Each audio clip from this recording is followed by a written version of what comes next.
No te apresures a creer que estás envejeciendo hasta que comprendas el concepto de kshana en los sutras budistas. La vida humana es, por naturaleza, un gran sueño, un lugar donde los seres sintientes se pierden persiguiendo las sombras del tiempo, como un sediento que corre tras un espejismo en el desierto. Cuanto más corre, más lejano lo siente. Cuanto más espera, más se desespera. Siempre estamos en una carrera frenética contra lo que llamamos tiempo, pero en realidad ese apelativo de futuro es solo un narcótico ilusorio tejido por la mente para evadir el miedo desnudo del presente. El ser humano teme enfrentarse al vacío de su propia alma. Teme tanto el silencio que necesita llenarlo con preocupaciones, planes y fantasías sobre el mañana. Pero si despojamos a la civilización humana de su barniz glamuroso y miramos profundamente la esencia del universo a través del prisma de los iluminados, veremos una verdad cruel, pero también liberadora. El tiempo, tal como siempre hemos creído en él, nunca ha existido. Al hojear las páginas de los clásicos teñidas por el paso de los siglos, nos encontramos con una negación impactante en el Sutra del Diamante. Buda, con el ojo de la sabiduría que penetra los tres reinos, afirmó categóricamente que la mente del pasado es inalcanzable, la mente del presente es inalcanzable y la mente del futuro es inalcanzable. Esta enseñanza es como una espada que corta el flujo continuo que los mortales confunden con la vida. Inalcanzable significa que no se puede capturar, no se puede poseer, no se puede encontrar. El pasado ya se ha extinguido, el futuro aún no ha nacido, y el presente transcurre en el mismo instante en que surge un pensamiento. Entonces, ¿qué es real? Nada. Todo es solo un remiendo de la conciencia. El concepto de kshana en el budismo describe la unidad de tiempo más pequeña de la mente, donde un chasquido de dedos puede contener millones de kshanas de nacimiento y muerte.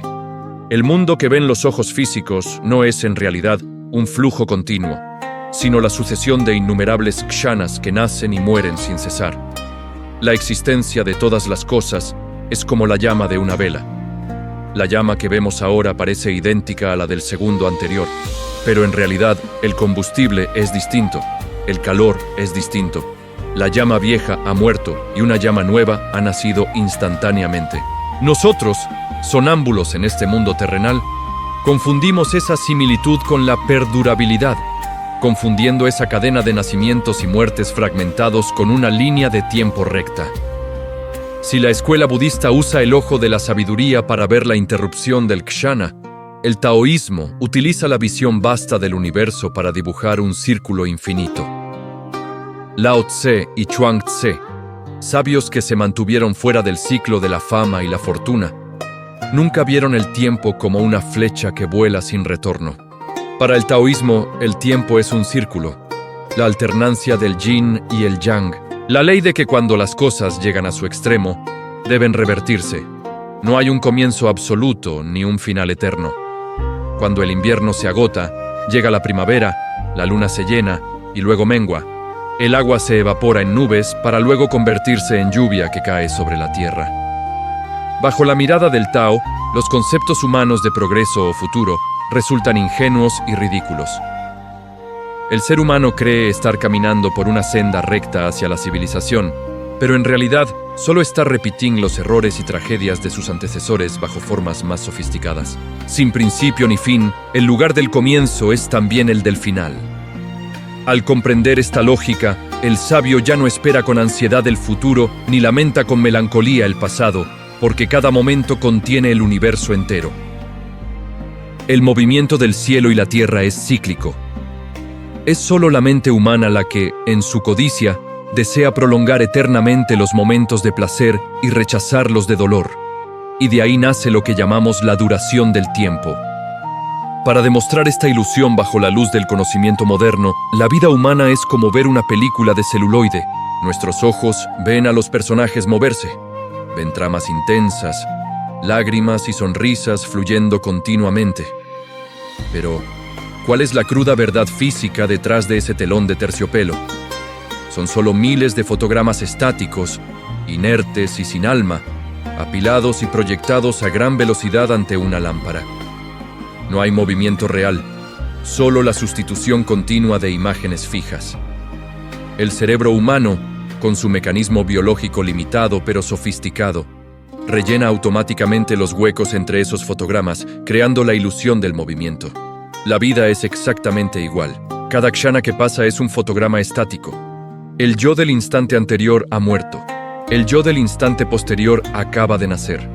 Pero debido a que la velocidad de nacimiento y muerte es demasiado rápida, la mente mundana no puede percibir esa interrupción y se engaña a sí misma con la idea de un yo permanente que viaja del pasado al futuro. Este malentendido fatal es el origen de todo sufrimiento, pues intentamos conservar cosas que, por naturaleza, se desvanecen en el instante en que aparecen. Yendo más profundo hacia la guarida de la mente, debemos diseccionar el mecanismo de funcionamiento del cerebro humano, una máquina biológica diseñada para la supervivencia, no para comprender la verdad absoluta. El cerebro crea recuerdos no para preservar la realidad, sino para generar una sensación de seguridad y orientación. Sin memoria, el ser humano caería en un estado de caos, sin saber quién es, qué cueva es segura o qué fuego calienta. Por lo tanto, el cerebro se ve obligado a encadenar eventos aislados en una historia con principio y fin, causa y efecto, y a eso lo llama línea del tiempo. El apego al concepto de quién fui en el pasado genera una carga psicológica colosal que pesa sobre los hombros de la existencia. Cargamos con heridas muertas y glorias marchitas, pero las sentimos tan vívidas como si estuvieran ocurriendo ahora. La sensación de que el tiempo pasa pesado y lento cuando sufrimos, o veloz como el viento cuando estamos gozosos, es la prueba que delata la subjetividad e ilusión del tiempo. Cuando la mente se pierde en la embriaguez del placer, cuando los neurotransmisores crean una euforia desbordante, el cerebro deja de marcar el tiempo y sentimos que olvidamos el mundo. Por el contrario, ante el peligro o el dolor, el cerebro activa un mecanismo de memoria detallada de cada milisegundo para buscar una salida, haciendo que un minuto parezca una eternidad. El tiempo, al final, es solo la medida del nivel de atención del cerebro hacia la realidad. Visto desde la psicología conductual combinada con la frialdad del Tao, vemos claramente el motivo por el cual el ser humano es esclavo del tiempo, la codicia y el miedo. Una suerte de néctar invisible secretado por el cerebro seduce al corazón humano para que se lance hacia adelante en busca de recompensas ilusorias. Siempre vivimos en un estado de espera, esperando salir del trabajo, esperando el fin de semana, esperando las vacaciones, esperando el éxito, esperando la felicidad. Esa espera es, en sí misma, la negación del presente. La mente humana rara vez se conforma con el ahora. Es como un mono saltando de rama en rama, siempre queriendo soltar la rama actual para asirla del futuro, creyendo que la rama de adelante tendrá frutos más dulces. Este es el mecanismo biológico que ayudó a la especie a sobrevivir y desarrollarse, pero es también la maldición que impide al hombre alcanzar la paz auténtica. Surge un estado de sed invisible que nos impulsa a correr eternamente en la rueda del samsara de los deseos. Tememos a la muerte, el punto final del tiempo lineal, y por eso nos esforzamos más en acumular, arrebatar y controlar el tiempo. Pero cuanto más intentamos controlarlo, más rápido se escapa la arena entre los dedos. La convergencia entre la neurociencia y la filosofía oriental reside en que ambas admiten el engaño de los sentidos. Si la ciencia demuestra que el color es solo una longitud de onda de luz y el sonido una vibración del aire, el tiempo es también solo la forma en que el cerebro ordena los eventos para crear la ilusión de causalidad. En estados de meditación profunda o experiencias cercanas a la muerte, cuando se inhibe la actividad de las áreas cerebrales que procesan el tiempo y el espacio, las personas suelen describir una sensación de eternidad o de que el tiempo se detuvo.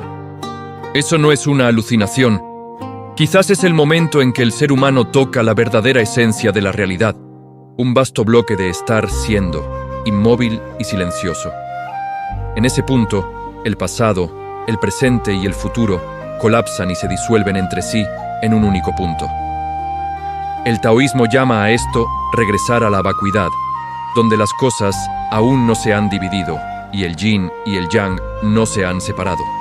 Los sutras budistas lo llaman nirvana, donde el fuego del deseo y el apego se ha extinguido, dejando solo una quietud lúcida. Comprender esta verdad es una lección de sangre y fuego, un balde de agua fría en el rostro de quienes duermen en pleno día. El tiempo es, en realidad, la medida del miedo y la codicia. Cuando temes que algo suceda, el tiempo se contrae de forma amenante. Cuando deseas con codicia retener un momento, el tiempo se desliza cruelmente. Pero cuando estás en total silencio, cuando la mente ya no fluctúa, cuando ya no distingue entre yo y el objeto, ni compara lo que tiene con lo que desea, el concepto de tiempo desaparece automáticamente. Como los grandes monjes o los artistas sumergidos en el estado de flujo, en ese instante, ellos y su obra son uno. El danzarín y la danza son uno. El pintor y el trazo de tinta son uno. No hay un observador del tiempo ni tiempo que observar. En ese instante absoluto, 10.000 años son solo un parpadeo, y un parpadeo contiene toda la eternidad. La vida humana es como una hoja a la deriva o una nube pasajera. 100 años en un instante son solo el sueño del mijo dorado, un sueño efímero de gloria. Comprender que el tiempo no existe no es para que nos rindamos o vivamos de forma irresponsable, sino para despojarnos de la carga de 1000 toneladas del pasado y de la obsesión crónica por el futuro. ¿Por qué sufrir por una sombra ya muerta? ¿Por qué angustiarse por un espejismo no nacido? Vivir plenamente en cada kshana presente, estar consciente en cada acción, esa es la forma más auténtica de ser dueño del tiempo. No se trata de gestionar el tiempo para hacer más cosas, sino de eliminar el tiempo para que cada acción se vuelva eterna. La liberación no está al final del camino, porque el camino no tiene final. La liberación está justo en el paso que estamos dando ahora mismo. Al final, si el tiempo es una prisión o una puerta abierta, depende enteramente de la actitud del viajero. El necio se ve desgastado por el tiempo, envejeciendo y muriendo, siendo esclavo del tic-tac del reloj toda su vida. El despierto ve que el tiempo es solo una herramienta del juego terrenal, que se usa y luego se desecha, manteniendo el corazón libre en medio de las vicisitudes. El universo sigue operando según sus leyes crueles y frías. El sol sale y se pone. La primavera pasa y llega el verano. No se acelera por nadie, ni se retrasa por nadie.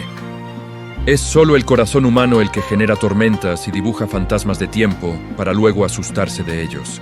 Para escapar de la corriente impetuosa, la única forma no es nadar contra ella, sino subir a la orilla. Esa orilla es la mente inamovible. Cuando la mente se detiene, el tiempo muere, y es entonces cuando la vida verdadera comienza.